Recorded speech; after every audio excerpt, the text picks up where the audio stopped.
The Institute. Institute for Justice. The National Law Firm for Liberty. Hello, and welcome to Short Circuit, your podcast on the Federal Courts of Appeals. I'm your host, Anthony Sanders, Director of the Center for Judicial Engagement at the Institute for Justice. Happy New Year to all of you, and to celebrate, we're going to do something we often do, which is not talk about the Federal Courts of Appeals, but that other set of courts, the state courts. Today is a special Short Circuit with not just one, but two special guests, Professors Lee Carpenter and Ellie Margolis of Temple University Beasley School of Law. They have written an article for the NYU Annual Survey of American Law called One Sequin at a Time, Lessons on State Constitutions and Incremental Change from the Campaign for Marriage Equality. It is a fascinating case study in state constitutionalism, and whatever your interest in the history it tells, there are profound lessons for litigating in the state courts under state constitutions and their relationship to the federal constitution. You can find the article online, and we'll put a link to it on our website. Lee and Ellie, welcome to both of you, and so good to have you on. Thanks a lot. Happy to be here. Yeah, thanks so much. I'm very excited to be here. Yes, it's so great to have you on. And as longtime listeners know, we at the Center for Judicial Engagement are big fans of state constitutions and independent interpretation of them by state judiciaries. We had two conferences last year on individual state constitutions, those being Minnesota and Pennsylvania. And we plan on having more conferences once you can have conferences again on more individual state constitutions. And the Institute for Justice itself has ongoing state constitutional efforts similar to the campaign described in this article in areas such as eminent domain and public use clauses and economic liberty and elsewhere. So when I saw and read this article, I said, we have to get these scholars on this podcast and let's all talk. So to start things off, I'd like to go to Ellie and tell us what led you to write this article and why did you frame it the way you did? Okay, well, first of all, thanks again for having us. I think we're really excited to find somebody who's interested in hearing about state constitutional law because there are dozens of us across the country. I know. There are tens if not teens. So the genesis of this article was around the time that Justice Kavanaugh was being nominated to the U.S. Supreme Court.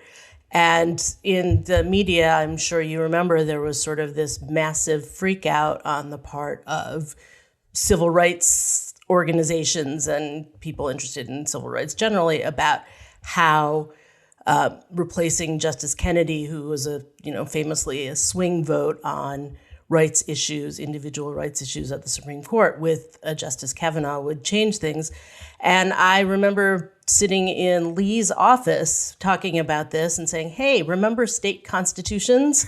Both of us are, I guess I will say, old enough to remember a time in the previous century, in the sort of 80s and 90s, when there was a lot of talk about state constitutions. And Lee had been involved in the marriage equality litigation strategy more directly, and I had been involved a little bit marginally, and sort of we started talking about maybe this is a good time to remind people of the fact that state courts, state Supreme Courts, are able to establish individual rights that go beyond those of the federal Constitution, and that while certainly the landscape might change with a more conservative Supreme Court, especially in terms of individual rights, that didn't mean that it was the end of all litigation or all work towards advancing those kinds of rights. And that led us to writing this article. Great. And I love how, state constitutions, it's like it has been a big thing for about 40 years now, since William Brennan's famous article in the 70s that I think we've even talked about before on this podcast. But both sides of the political aisle are reminded about their value every few years, and I love that this what you've described has caused a new reflection on state constitutions. Now, particularly in this area of marriage equality and the fight for marriage equality, It's been a few years now since what you discuss in your article has happened, and I bet there's even some younger listeners, maybe some 1Ls listening to this podcast who don't quite remember exactly what happened, or maybe they know the Obergefell case, but what happened before that is a little hazy. So could you, Lee, could you recount for us what that history was and kind of some of the arc of how that story went that you talk about in the article? Yeah, sure. And I think that as Ellie said, I had lived through some of this as an LGBTQ rights litigator, mostly in the late 90s and early aughts, right? So I was sort of engaged in this work right at the time when state constitutional strategies were really the only strategies that we had. So you have to think about this as sort of prior to the 90s and aughts, right? No one was really talking in a very serious way, and certainly wasn't like mounting any kind of a nationalized strategy around relationship recognition issues, marriage equality issues for same-sex couples. As I note in the article, there had been a couple of attempts by individual people in the early 1970s to obtain marriage licenses, and they were just summarily shot down. Those went nowhere. The only case that made it to the U.S. Supreme Court was dismissed for want of a substantial federal question, right? So the Supreme Court in the 1970s didn't even think that marriage equality was even worth talking about. They just didn't even recognize that as even invoking federal constitutional rights at all. Right? So what had initially happened was that in the 1980s, as a number of events kind of occurred, including the AIDS crisis, sort of a sexual revolution in the United States, as all that kind of congealed, there started to be a more sort of coherent LGBTQ legal rights movement that started to be put together. Originally, that movement was more focused around getting rid of sodomy laws, right? And I talk a little bit in the article about how sodomy laws really kind of made status criminals out of LGBTQ people, right? The idea is if you are engaged in sexual practices that are de facto illegal, then it's possible to basically say you're a criminal all the time. You can be denied housing, you can be denied security clearances, all sorts of negative things flowed from that. So originally the focus was on getting rid of sodomy laws, and it seemed like it wasn't going to be that hard, right? The idea that you could be prosecuted for private, intimate, consensual adult sexual conduct, really seemed to fly in the face of a lot of constitutional principles. And the idea was that would be the first thing that this sort of nascent legal rights movement would do.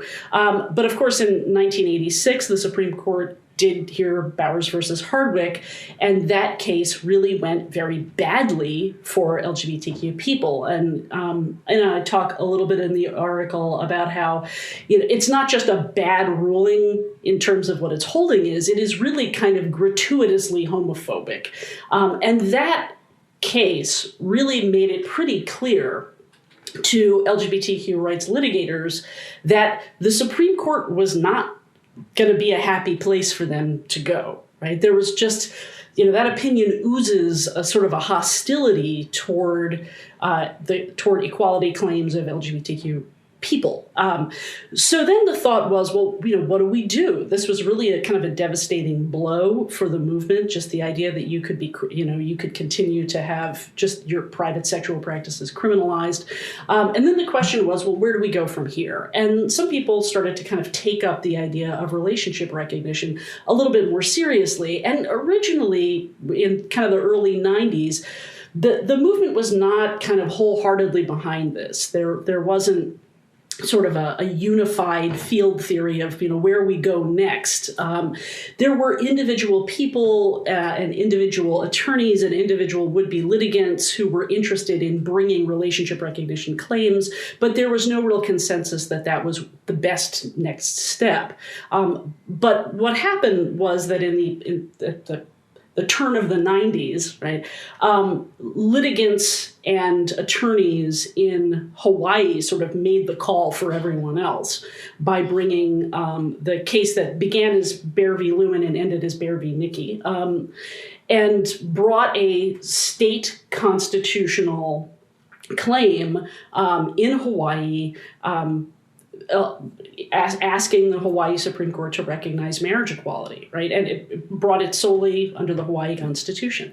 And we kind of go through that whole arc of what happened with that case. What originally happened was that it was like you win and then you lose. The Hawaii Supreme Court, looked at its own constitution and found that the ban on same-sex marriage likely violated the Hawaii the Hawaii Constitution, remanded the case for further findings, and then in the middle of all of that, the Hawaii legislature got together and got very upset over what was happening, and Hawaii ended up with a constitutional amendment that ended up basically ending marriage equality before the case ever got resolved. So in a way, it won a battle in creating that precedent, but lost the battle in that state. But still, there was this precedent out there that had happened at that point. Yeah, it had happened. And they ended up sort of being able to put the genie back in the bottle in the state of Hawaii by amending their constitution.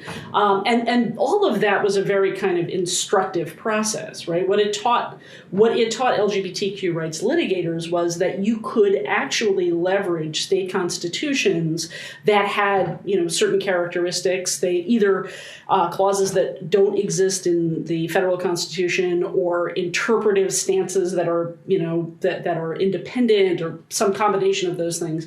You could actually leverage those things to make gains. But it also was a good sort of cautionary tale in that it also demonstrated that, state constitutions are often much more amenable to amendment than the federal constitution. Right. You've got to be really careful about that. So that sort of sparked, the thinking that we could actually make some incremental progress if we pick states that we can bring this litigation in, that maybe pick them a little bit more mindfully than we did in Hawaii, and maybe sort of selectively go through states and try to create these state constitutional claims that basically box out, right, the Supreme Court, bring them only on state constitutional theories in states whose constitutions, again, have certain characteristics but aren't super amenable to being easily amended, and we can make incremental progress that way. And so the article describes how the next state sort of to get teed up was Vermont, which brought us civil unions, which had never existed before, right? And then finally in Massachusetts in 2003, the Goodridge decision, which was the first state Supreme Court decision that actually led to same-sex couples being able to legally marry. So here's a question for you as being involved, not as a scholar, but being involved in that litigation, which is when a lot of public interest scholar or lawyers do a strategy like this, whether it's in a state or multi-state or multi-circuit, they look to the playbook of the NAACP in the first half of the 20th century and the progress Thurgood Marshall and others made in litigating edge cases in various courts and then eventually getting to what happened in Brown and then beyond that. What was what did you look to as kind of a blueprint, or maybe not even a blueprint, but like a standard to go by in thinking about this strategy? Were there other earlier civil rights efforts that you looked at in addition to what happened with Thurgood Marshall and his people, or what was a good standard to look at? Or was it more kind of you had to build the plane while flying it because it was just maybe a bit different than what had happened before? Well, I mean, I wasn't one of the people who was litigating these cases. I was running a direct legal services program at the time. And so, I had some involvement kind of with other aspects of this, but certainly was, watching these cases as they were getting litigated. I talk a lot about Mary Bonato, who is one of the premier litigators in the LGBTQ rights movement, involved in basically all of these cases except for the Hawaii case. And I think that she and others like her who were engaged in this strategizing were looking, as most of us end up doing, to some degree, to the civil rights movement. But I also think that they were, exactly as you said, kind of building the plane while they were flying it. There wasn't necessarily all that much discipline within the movement as to exactly what was going to happen. In that moment where they lost Bowers, right? And even beyond that, there were always sort of these attempts to kind of get everybody on the same page, get everybody in the same room and strategize together. But that's very difficult to do. And so I think that,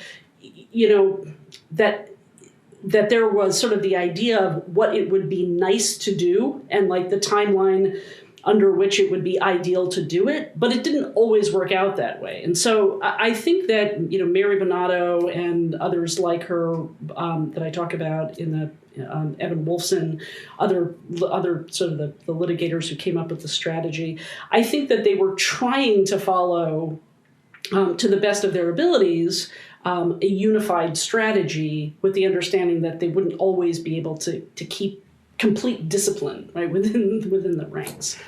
Ellie, a question for you that didn't come up so much in the article, but I know was going on, is at the same time that the Hawaii case happened and then the Vermont case happened, which then led to the Massachusetts case, Goodrich, which if I remember was just a few months after Lawrence versus Texas was decided, which overturned Bowers. Leading up to Lawrence, there was also some cases under state constitutions about sodomy laws. I remember that the court where I clerked, the Supreme Court of Montana, a few years before I clerked there, had a sodomy case. I believe there was one or two others, and so in a way, there was multiple fronts going on LGBTQ issues under state constitutions, leading up to both to Lawrence versus Texas and to Goodrich and beyond. Could you talk a little bit about maybe what was going on at the state level, maybe not just with marriage equality, and also why these certain states were the states that happened, like why it was Vermont, why it was Massachusetts, and not others where you might guess could have been litigated? Yeah, sure. So you're absolutely right that there was ongoing litigation in states trying to undo state sodomy laws under state constitutions. One important thing to remember about federalism and the role of a case like Bowers versus Hardwick is that Bowers said it was constitutional for states to criminalize sodomy, but that doesn't mean a state Supreme Court couldn't find it's unconstitutional under its own state constitution to criminalize sodomy. So there was certainly effort to do that. And I think, during this whole period of the sort of mid-'80s through the early aughts, there was a lot of movement on the social side to create greater acceptance for the LGBTQ community. And that the litigation strategy, it's a chicken and egg question whether cultural changes opened courts to be more amenable to these claims or the court decisions were driving greater cultural acceptance. As we say here, the court of public opinion. I mean, that absolutely was going on at the same time. But that's one of the things where I think the state constitutional strategy can really come into play, because state Supreme Courts, because of the nature of state constitutions, can be a little bit more responsive to cultural change, and not just national change, but the culture and the legal environment within a particular state in a way that is different from the federal Constitution. So to get more specific about some of the ways that happens in these cases and in other cases, people don't often learn a lot about state constitutions in law school, but one of the things that you could read our article or plenty of other work or some of the work that you guys do about that is that, state constitutions are all different from each other, and many state constitutions originated before the federal Constitution. So, for instance, many of the colonial states, Massachusetts, Virginia, Vermont, they have provisions in their constitution that predated the U.S. Constitution that it can often be the source of rights. So those are states to look to. State constitutions have provisions that aren't in the federal Constitution at all, either that predate or postdate the federal Constitution.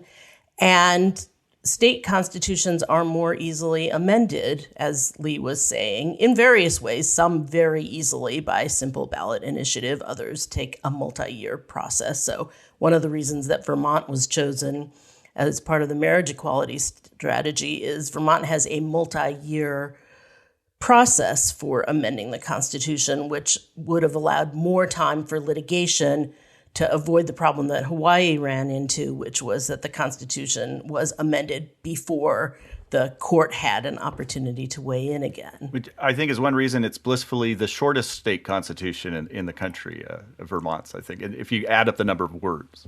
Yeah. So, other states fall everywhere in between. So I think part of the reason we wrote this article in terms of thinking about how to think about state constitutional litigation strategically for advancing any kind of a rights initiative. And I think one of the interesting things that people don't think about a lot is it really doesn't have a political valence in terms of it favors conservative goals or favors liberal goals. It's really that, state constitutions just operate a little bit differently than the federal Constitution. And part of that is understanding, I think, two things. One, how state constitutions can be amended, because that weighs into litigation strategy. I guess three things: what the state constitutional provisions are, whether the state has provisions that will address the issue that you're interested in working on, how that Constitution can be amended, and to some degree how the state Supreme Court works, because in states where Supreme Court judges are elected, they tend to be much more politically responsive to the environment, the political and cultural environment of the state, where state Supreme Court justices who are appointed to multi-year or permanently tenured terms aren't necessarily responsive in the same way. So all of those things weigh into making a decision about which state to choose and how to approach the litigation. You might call elected judges more living constitutionalists, if you will, in their responsiveness. There's another thing that I'd kind of like to add to that calculus, which is public engagement, right, around a particular issue. Partly because of the instances where you have an elected judiciary, all elected officials to feel pressure from the public to do one thing or the other. But also, public opinion is very, very important, because most constitutional amendment processes involve the state legislature to some degree, right? So there's a real sort of very kind of a democratic kind of conduit in the amendment process that goes right to the people, right? And it's to the state legislatures.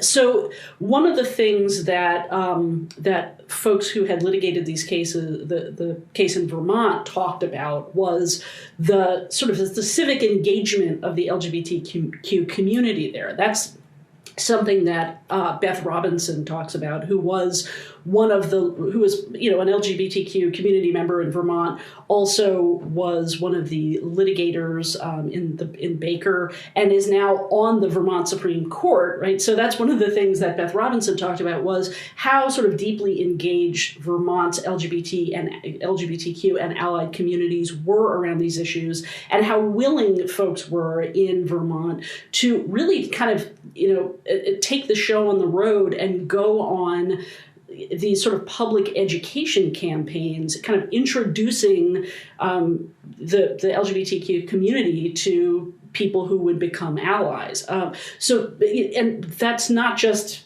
to kind of create goodwill. It also has a very kind of a very pragmatic goal, right? Which is to some degree tamp down the possibility of some giant public backlash to something that the court might do that gets directed at a state legislature and puts pressure on the state legislature to amend away a decision made by a state Supreme Court. Right.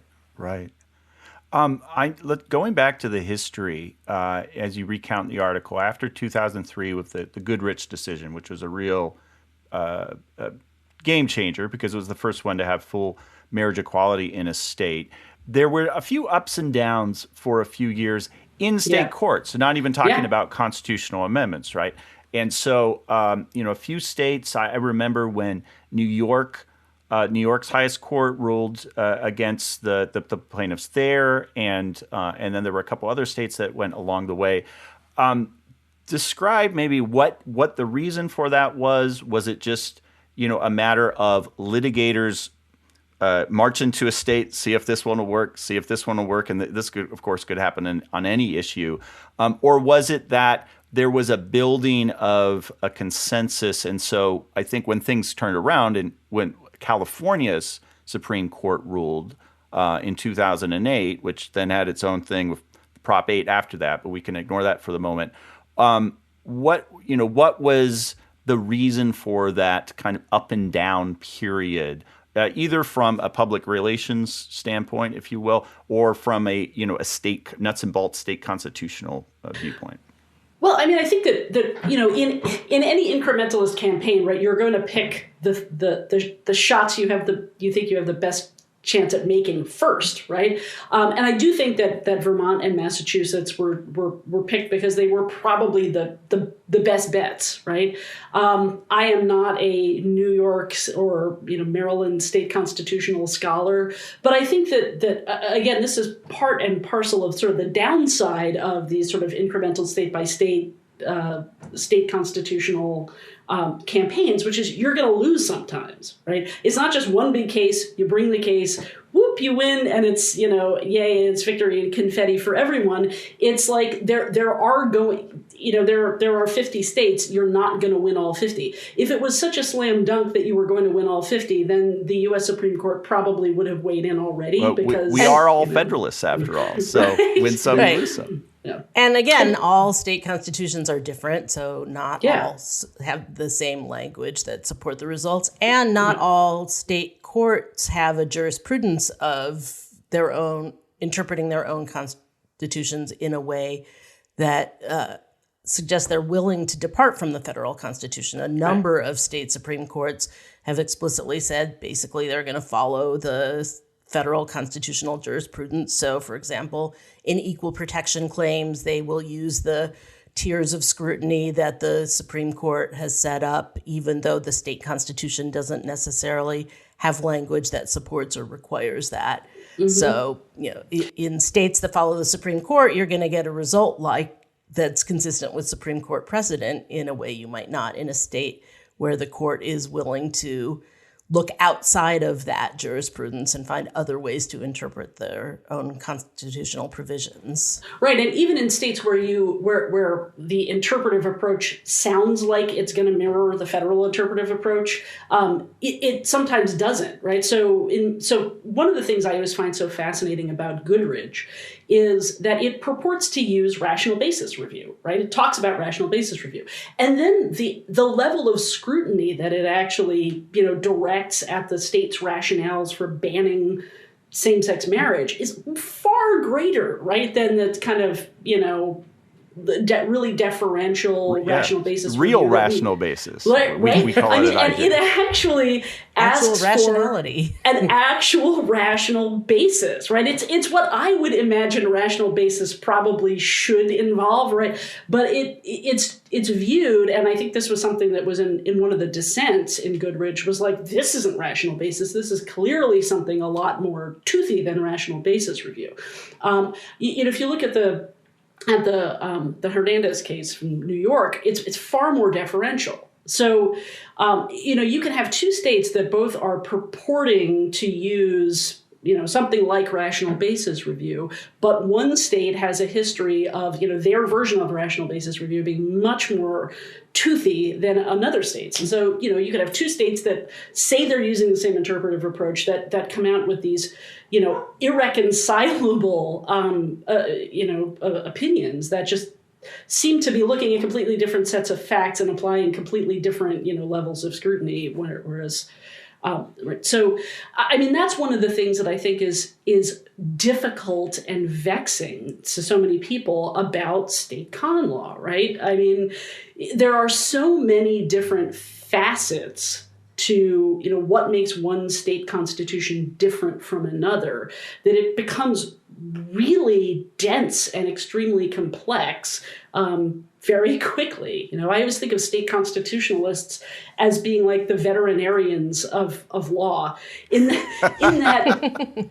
I don't understand, right, why they aren't seen as being, like far, far more, scholarly, complicated people, because they have to know so many different things. I always say this when I take my dog to the vet, like how is it that veterinarians don't get paid like 5 times what doctors get paid, because they have to be able to treat a lizard and a parakeet and, my dog, whereas doctors only have to know about humans.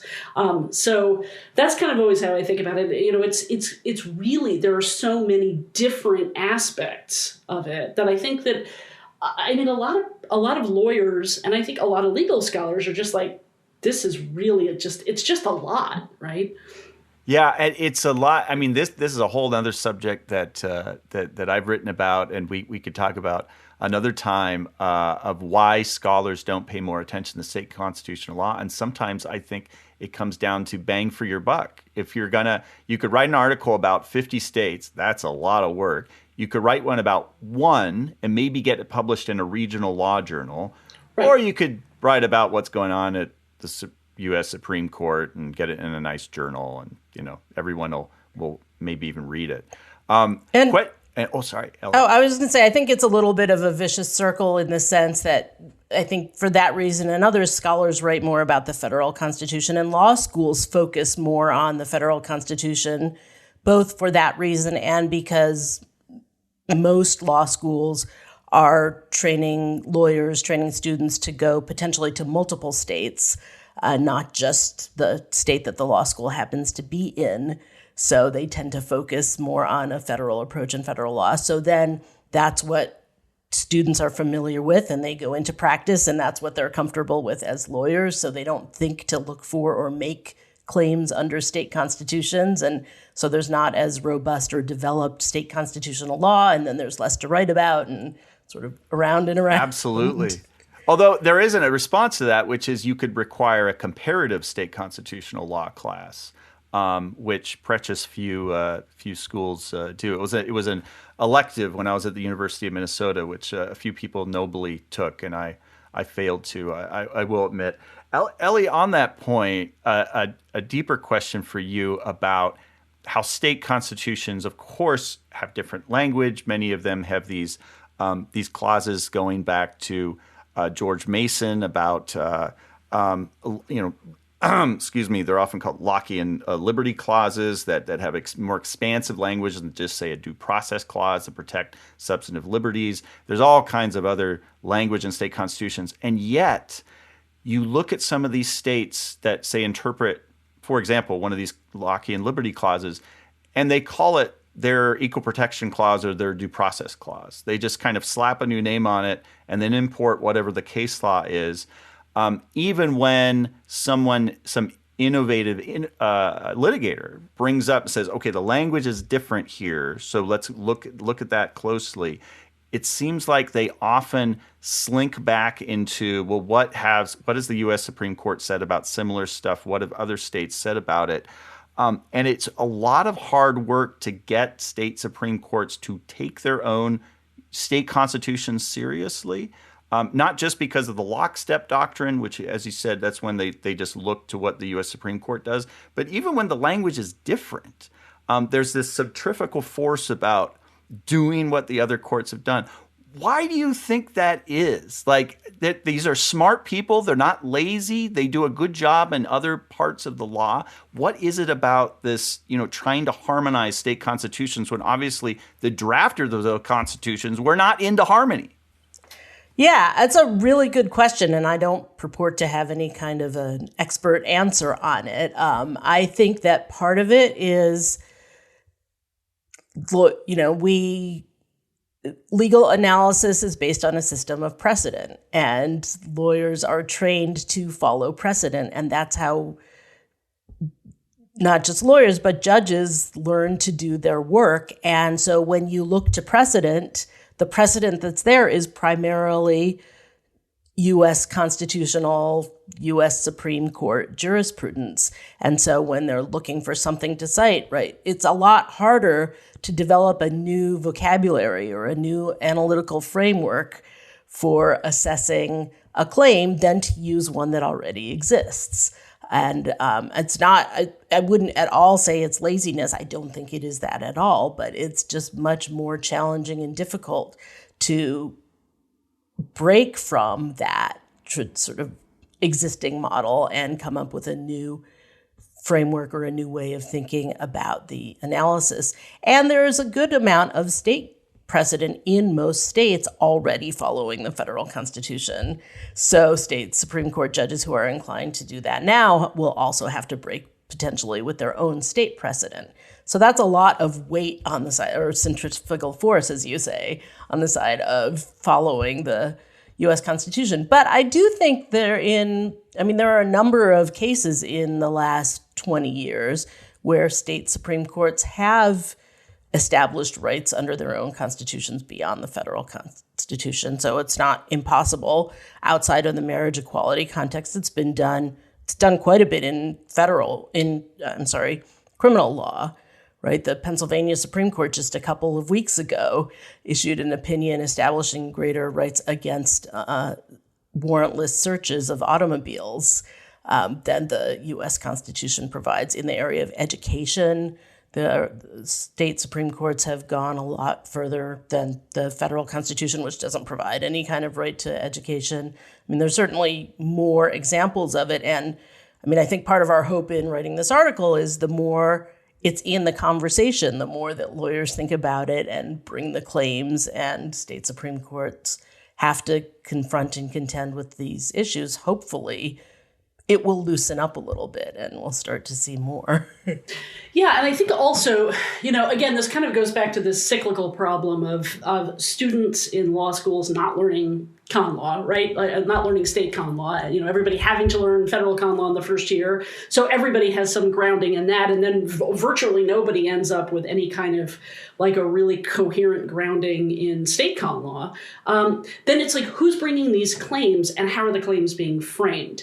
I think that very often, and I haven't done research on this, so maybe I'm wrong about this, but my suspicion is that more often than not, rights litigators will put in a federal claim when there is a federal claim to be there, right? Certainly in things like right to an education, that's going to be a state con law claim. But if it's something like a search and seizure, right, issue, for example. It's malpractice if you don't throw in your federal claims. Right, yeah. So you're gonna put in the federal claim. Then what you're... Just to piggyback on that, a lot of state Supreme Court jurisprudence says that if there is a state and federal claim, and if the claim can be resolved under federal law first, that's what the state court will do, and not reach the state claim. So I think probably there are state constitutional claims that are being presented to courts, in concert with federal constitutional claims. The federal constitutional claims may be better articulated, maybe kind of more front and center. And then there are these interpretive approaches, just as Ellie said, that it's like, well, I shouldn't touch the state constitutional claim if I can resolve this under the federal constitution, which strikes me as pretty nonsensical. As somebody who also clerked at an appellate state court, I don't understand why you wouldn't touch the state claim first because you're a state court, and only touch the federal constitution, as a backstop. And that's a point. That's a point where you and Judge Sutton on the Sixth Circuit agree. But I'm sure you guys don't agree too often. But on that point, he says in his book from a couple years ago that I think Oregon does that, and you also say in your article maybe another state or two, but the rest have this federal first policy, which again is pretty weird when you're a state court and it's you're the primary arbiter of this one constitution. Why wouldn't you do that? Yeah, exactly. Hans Lind, who was an academic and then became a justice on the Oregon Supreme Court, wrote an article and argued for what he called the primacy approach, which was to decide the state claim first if there were dual claims. And he and a few other judges like Sutton have advocated for that, but it clearly has not sort of taken widespread hold, at least as of yet. I think Justice Stevens maybe said that a few times too when he was on the court, although I think he was a bit of a lonely voice in reminding state courts that they could do that. Maybe we could close by we talked a bit about already, but the lessons that you have near the end of your article of three things to keep in mind when you're doing a campaign across states on an issue. And I think this could probably be true whether you're an organization that's doing this litigation across states as can be on some issues, or just attorneys who pick the ball up in their respective states, but look to what has happened recently elsewhere. Number one is the amendment process. That you need to be careful about that because it can reverse what has already happened. We've talked a bit about that. The second is looked at provisions that are different than in the U.S. Constitution. Across the span of this history, Lee, we've taken it kind of up to the brink of the California decision, but there were a few more after that. What seemed to work when the language was different, and where was it where it was an equal protection clause in a state constitution that was similar to the federal? Well, I think I talk about Vermont's Common Benefits Clause, which is very different than the Equal Protection Clause, and it really talks about how all of the people should that the government is for the benefit of all the people, and that nobody should be excluded from the protections, the liberties that are offered. That's an interesting one. States that have ERAs built into their constitutions, right? The Equal Rights Amendment, right? That mandate strict scrutiny, for sex discrimination, maybe other forms of discrimination. There are state constitutions that have rights to privacy that are codified. So there's actually several state constitutions that have sort of codified, Supreme Court interpretations of the federal Constitution. So things like, the right to privacy being built into a state constitution. And then looking for things that are directly relevant to whatever, your area of interest is. So, for example, we were talking a lot about how the education access and the right to an adequate education are areas of litigation that have really, used state constitutions quite a lot because there's kind of no analog in the federal constitution. But there may be states that have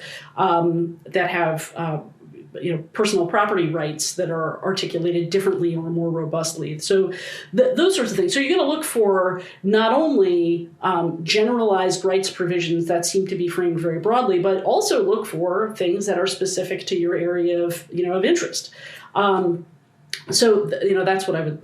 That's what I would say in terms of looking at individual state constitutions and the text of the Constitution. The other thing, of course, is to really do a little bit of research on how your state Supreme Court interprets your state constitution. Right? I mean, I remember doing this, as somebody who was litigating for queer people in Pennsylvania. Right? Asking, can we use this weird provision of the Pennsylvania Constitution? Right?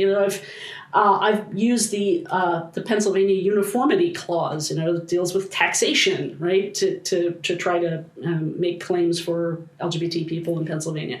You've got to look also just beyond the text and figure out how does the state interpret its constitution. Is it a lockstep state? Is it going to interpret, in lockstep with whatever the federal Constitution does? Is it much more independent-minded? How does that work? So it requires doing actually some kind of deep dives into your own constitution or the constitution in the state in which you're trying to litigate, and also, again, looking beyond the text and into the interpretive approach. One thing I heard not too long ago from a justice on a state Supreme Court that's had many, many different constitutions, as some states have, is there's very little scholarship on some of the specific provisions, especially if, say, it was drafted in Constitution number 5, and now we're on number 8, but it's the same as number 5, but no one ever did a paper on, what happened at number 5's convention. And so when the case gets to the Supreme Court and then it's time to do the work on it, no one's done that legwork before, and it's very hard for the, in a 30-day timeline to get that research done for a brief.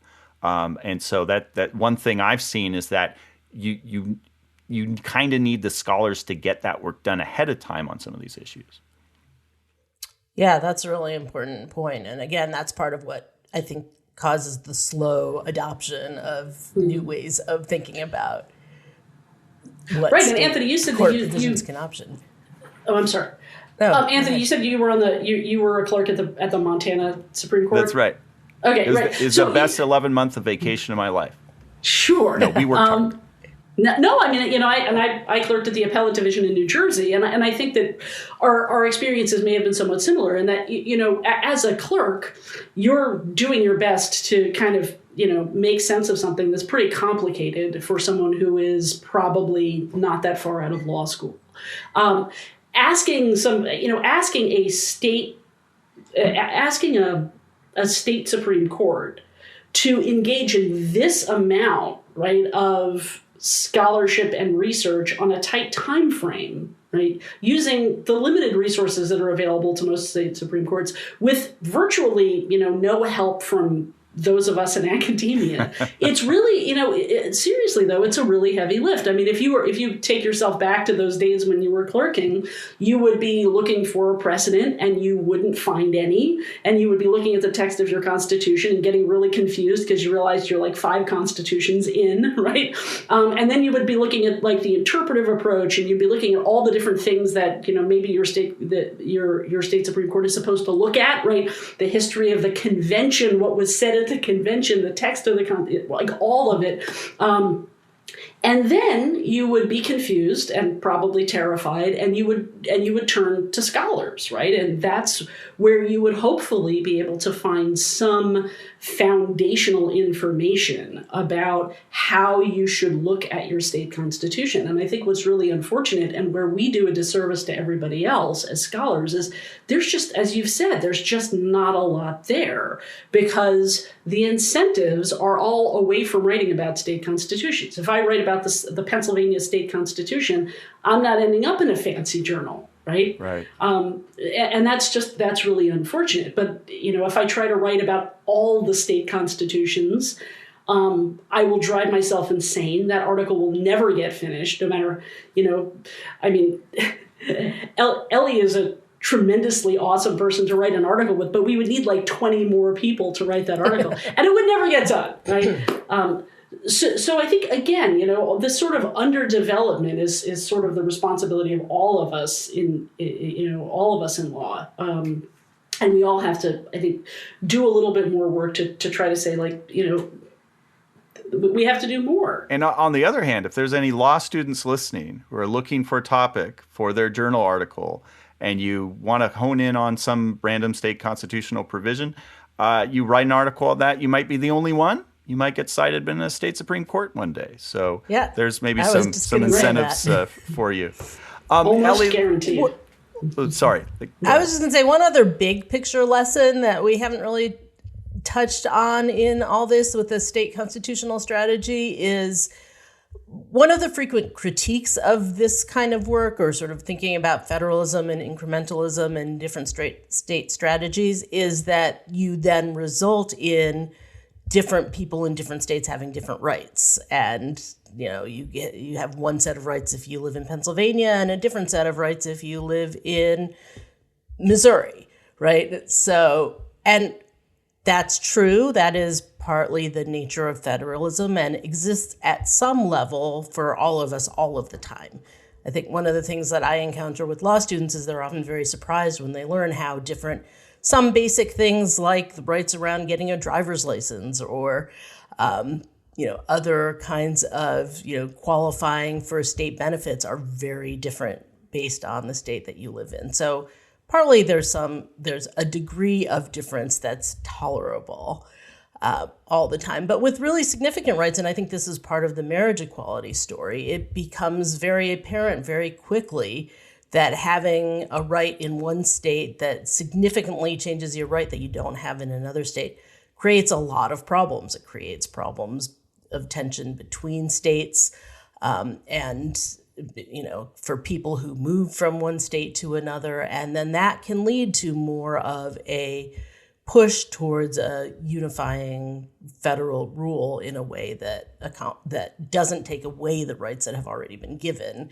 in the states that have given them. So even, you're not necessarily going to win every state, as Lee said, in a state constitutional strategy, but if you win enough of them, then that both can sway public opinion and push the federal courts to recognize the right on a federal level. Well, I think that's a great point to end on, Ellie, that part of this is the beauty of federalism, but part of it is at times, people might argue about what the specific right is, but part of it is a failure of the federal courts to enforce the U.S. Constitution and especially the 14th Amendment, which is a nationalizing amendment after all. So I think everyone can take a lot of lessons from what we've discussed today. And again, thank both of these wonderful scholars for coming on Short Circuit.